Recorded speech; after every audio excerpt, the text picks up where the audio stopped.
But the seed of Drishya is dormant in the seer himself in the form of samskaras and vasanas. The venerable sage then began his detailed teaching with the story of Akashaja, the son of Akasha. Once upon a time, in the lineage of Brahman, Akashaja was born, with Jnanakasha as his cause. He enjoyed uninterrupted samadhi and oneness with all creatures. Having seen him for a long period of time, Kala, the conditioned time, wondered how he was unable to devour Akashaja until then, while nothing in the universe is beyond his affliction. With an intention of destroying Akashaja, Kala approached the twice-borns. That is, twice-born refers to the enlightened persons who is born to his parents' body and to his guru spiritually. Kala approached the twice-born's habitat and was dazzled by the spiritual aura. Undaunted, Kala pierced through and unsuccessfully tried to seize him, as Akashaja was immovable like the divine will. Kala approached Yama, the god of death, for counsel relating his difficulty. Yama said that this universe has arisen through activity, and activity alone can destroy it.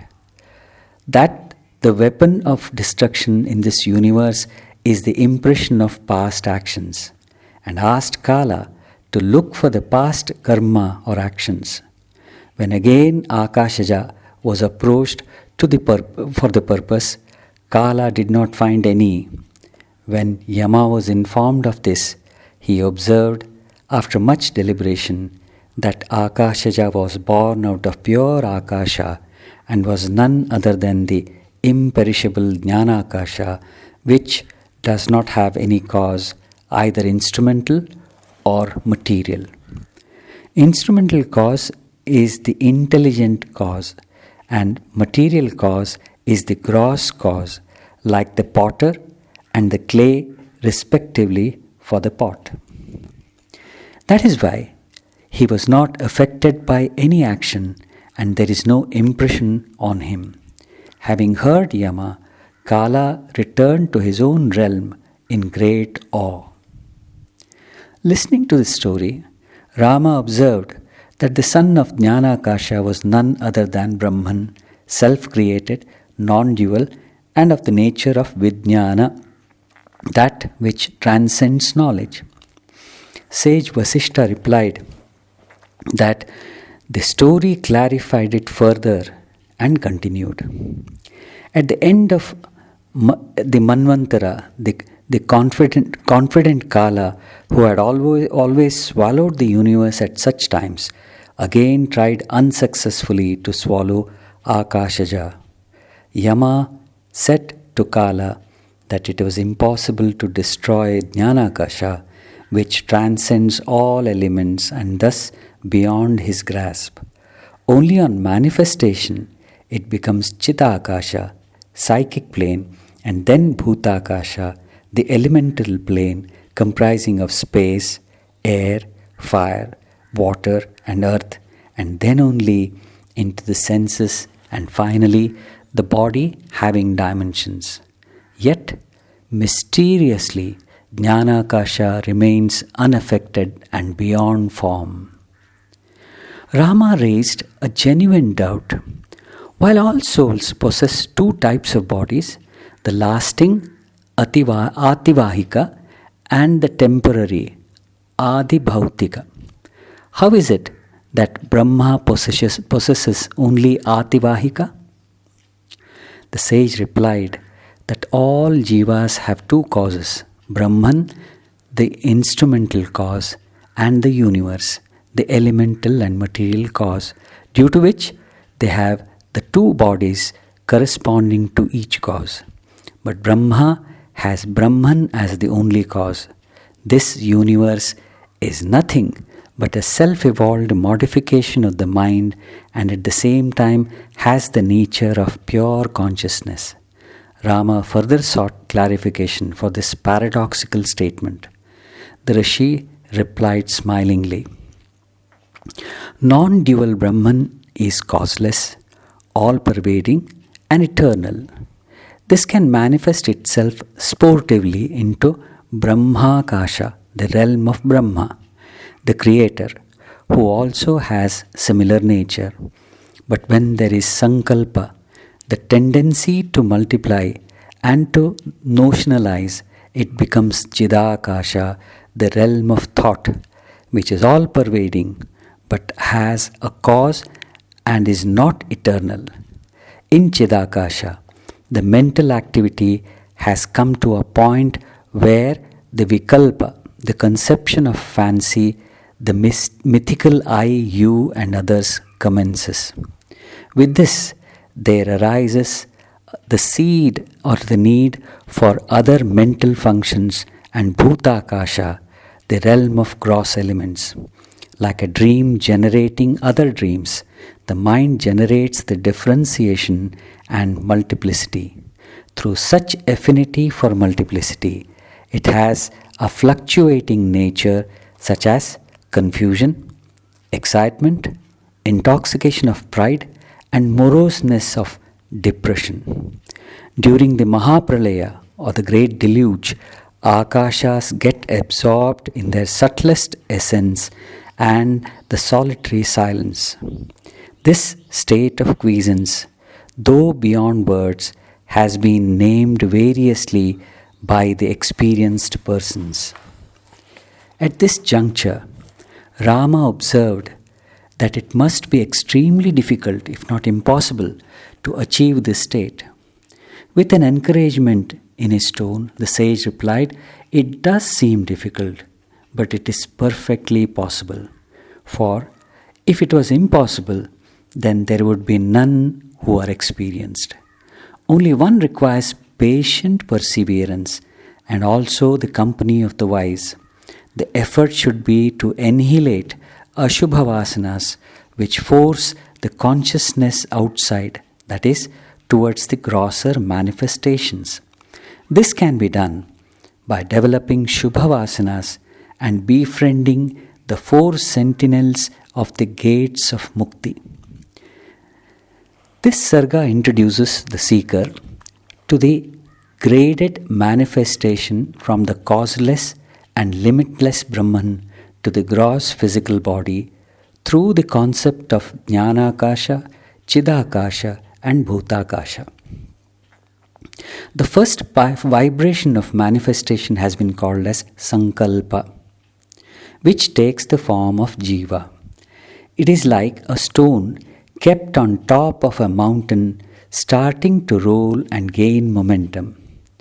As this manifested state becomes habitual, it is taken to be a natural state.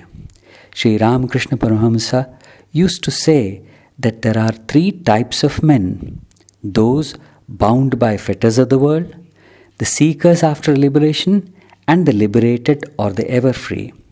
This was illustrated through the example of fish. Suppose a net has been cast into the lake to catch fish.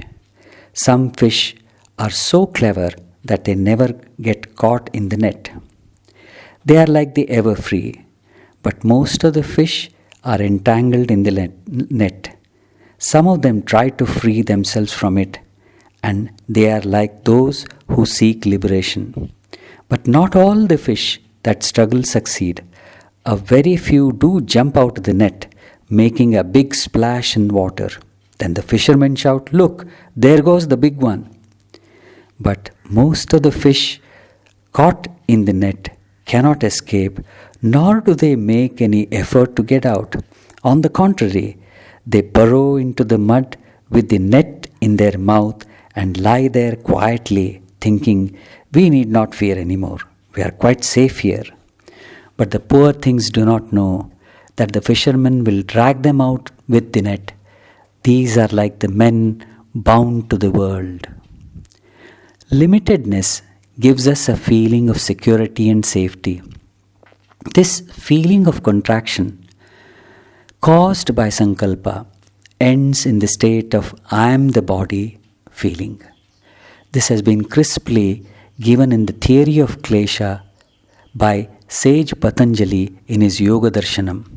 He classifies these klesha into 5.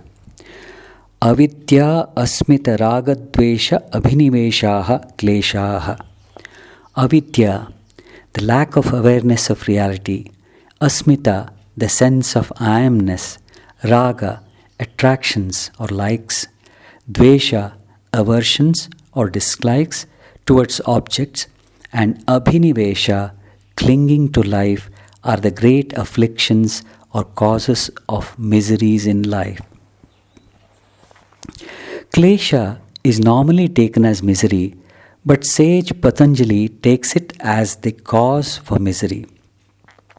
Kleshas enumerated in Yoga Darshanam at the individual level help us to understand the deeper aspects of Yoga Vasishta, which takes a much broader perspective and deals with avidya on the cosmic level. Combining the concepts presented in Yoga Vasishta and Yoga Darshanam, a clearer picture emerges which is very helpful to a seeker. At the jiva individual level, the theory of kleshas is very useful. Avidya is the fundamental cause of other kleshas according to the sutra. Avidya kshetra muttaresham prasupta tanu vicchinno dharanam. Avidya is the breeding ground for all that follow, that is asmita, raga, dvesha and abhinivesha, whether they are dormant, attenuated, overpowered or expanded. From the all-expansive state, the tendency to shrink and contract starts for no apparent reason. This tendency, called avidya, has been called by Vasishta as sankalpa, when the jnanakasha shrinks to chidakasha. Only the sankalpa is at the cosmic level. All these are only hints to a sadhaka giving the mechanism of involution of consciousness from the ultimate state. If the sadhaka is in an advanced stage of growth, such hints are more than enough for him to retrieve back to that state. Such a person is able to utilize consciousness itself as he is spiritually highly developed, and all that is needed in unfolding the highest states of consciousness is a little stimulation from the below. Many of the books on spirituality and Vedanta begin with teachings for persons at such highly evolved stage. The teachings of Bhagavad Gita are totally condensed in the 2nd chapter. They are only suggestive, and for the sake of those who are not yet so advanced, the Gita continues to come down to their own level in the following 16 chapters. Similarly, this story of Akashaja is more than enough for persons like Rama who have the power, the personal power, to not only understand the teachings but to transform their way of life.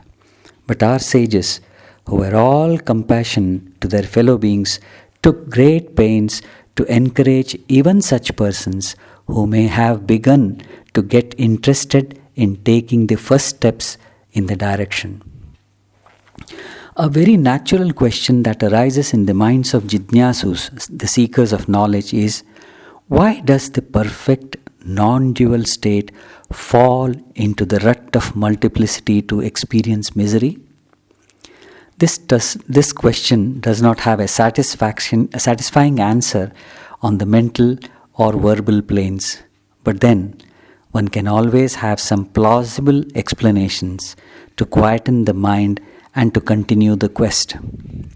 Sri Aurobindo gives a very beautiful explanation. What is the purpose and origin of this disharmony? Why came this division and ego, this world of painful evolution? Why must evil and sorrow enter into the divine, God, good, bliss, and peace? It is hard to answer to the human intelligence on its own level, for the consciousness to which the origin of this phenomena belongs is cosmic and not an individualized human intelligence. To the human mind, one might answer that while in itself the infinite might be free from those perturbations, yet once manifestation began, infinite possibility also began. For once it appears that it acquires for the soul descending into evolutionary manifestation an irresistible attraction, an attraction which in human terms on the terrestrial level might be interpreted as the call of the unknown, the joy of danger and difficulty and adventure, the will to attempt the impossible, to work out the incalculable, the will to create the new and the uncreated with one's own self and life as the material, the falsification of contradictories and their difficult harmonization, these things translated into another supraphysical, superhuman consciousness, higher and wider than the mental, were the temptations that led to the fall. If it was the spirit of adventure that was the fundamental sankalpa, then it must be very much possible for us to reverse the process by leaving the beaten track of ordinary life and venturing to walk the unknown trails and to embrace even death if necessary. That is how a seeker feels when the quest starts, a divine adventure into one's own consciousness. Many have lost lives in the expeditions for exploring the unknown terrains like the Mount Everest, the poles, or the wild, untamed jungles in Africa and Amazon. Those who have returned after putting the summits and the acmes they had set for themselves under their feet have declared their achievement through their radiant smiles.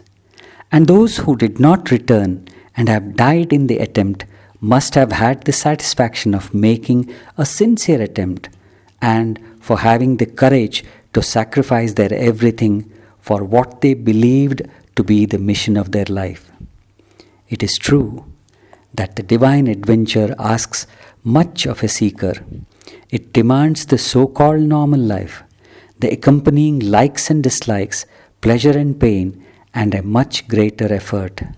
But what he gets in the process is not just a radiant smile, but radiance.